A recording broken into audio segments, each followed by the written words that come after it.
Sarah, la messagère de Dieu. Dans un petit village entouré de montagnes majestueuses et de champs verdoyants, vivait une jeune fille nommée Sarah. Elle avait 16 ans et était connue pour sa foi inébranlable en Dieu. Depuis son enfance, Sarah avait appris à prier avec ferveur, et elle croyait profondément que Dieu avait le pouvoir d'accomplir des miracles pour ceux qui avaient confiance en lui.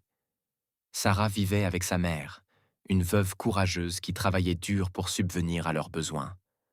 Malgré leur pauvreté, leur petite maison était toujours remplie d'amour, de prières et d'espoir. Chaque soir, Sarah et sa mère lisèrent la Bible ensemble, et Sarah trouvait une profonde inspiration dans les histoires de Jésus. Un jour, une épidémie frappa le village. Les habitants commencèrent à tomber gravement malades. Les enfants, les anciens et même les plus robustes des villageois étaient touchés par une fièvre mystérieuse qui résistait aux remèdes habituels.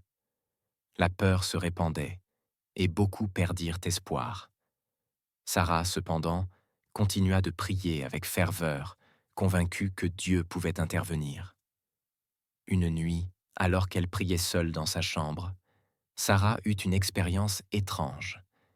Elle sentit une chaleur douce envelopper tout son corps, et une voix apaisante murmura dans son cœur. « Sarah, je t'ai choisie pour être un instrument de guérison. Prie pour les malades et impose-leur les mains avec foi. Je suis avec toi. » Le lendemain matin, Sarah se réveilla avec une paix profonde dans son cœur et une détermination nouvelle. Elle se confia à sa mère qui, bien que surprise, la soutint. Ensemble, elles commencèrent par prier pour un voisin âgé, Monsieur Bernard, qui était alité depuis plusieurs jours à cause de la fièvre. Sarah posa ses mains sur lui et pria avec une foi sincère. « Seigneur, toi qui es le Dieu de la vie et de la guérison, je te demande de poser tes mains sur Monsieur Bernard. Rétablis sa santé pour qu'il puisse témoigner de ta gloire. Amen. » À leur grande surprise, Monsieur Bernard se redressa peu après, disant qu'il se sentait mieux. Il était capable de marcher et de parler avec une énergie qu'il n'avait pas ressentie depuis des semaines. La nouvelle se répandit rapidement, et bientôt, les habitants commencèrent à venir chez Sarah pour lui demander de prier pour eux. Des miracles qui transforment des vies. Chaque jour, Sarah accueillait les malades dans leur petite maison ou se rendait dans les foyers des villageois incapables de se déplacer. Elle priait avec simplicité et une confiance totale en Dieu. Les miracles se multipliaient. Une femme qui avait perdu l'usage de sa main après un accident retrouva sa mobilité. Un enfant souffrant d'une maladie pulmonaire chronique commença à respirer librement. Un jeune homme aveugle d'un œil recouvra soudainement la vue après une prière fervente. Sarah ne prenait aucun crédit pour ces guérisons.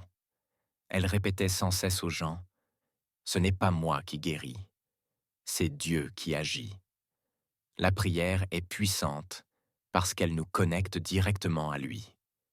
Cependant, tout le monde ne croyait pas en Sarah.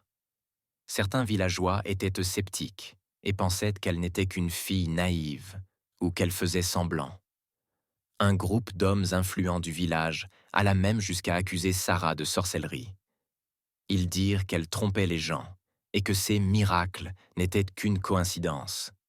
Sarah fut profondément blessée par ces accusations, mais elle n'abandonna pas. Elle continua de prier pour les malades et pour ses détracteurs. Elle disait souvent : « Jésus lui-même a été rejeté par certains. Si je fais cela pour la gloire de Dieu, alors je ne crains rien. » Un jour, l'un des hommes les plus critiques, le maire du village, tomba gravement malade. Les médecins ne savaient pas quoi faire, et sa famille, désespérée, demanda à Sarah de venir prier pour lui. Malgré tout ce qu'il avait dit contre elle, Sarah accepta sans hésiter. Elle posa ses mains sur lui et pria avec compassion. « Seigneur, pardonne-lui ses paroles et ses doutes.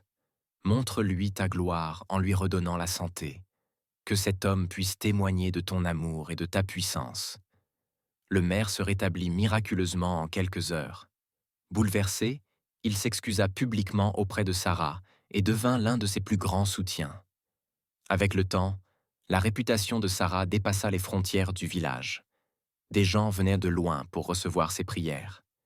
Mais Sarah restait humble, insistant sur le fait qu'elle n'était qu'un outil entre les mains de Dieu.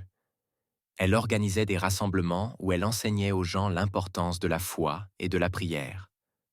Un jour, lors d'un de ces rassemblements, Sarah dit « Nous avons tous le pouvoir de prier avec foi.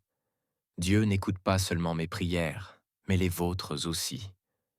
Croyez en lui, et il accomplira des miracles dans votre vie. » Sarah continua à prier pour les malades,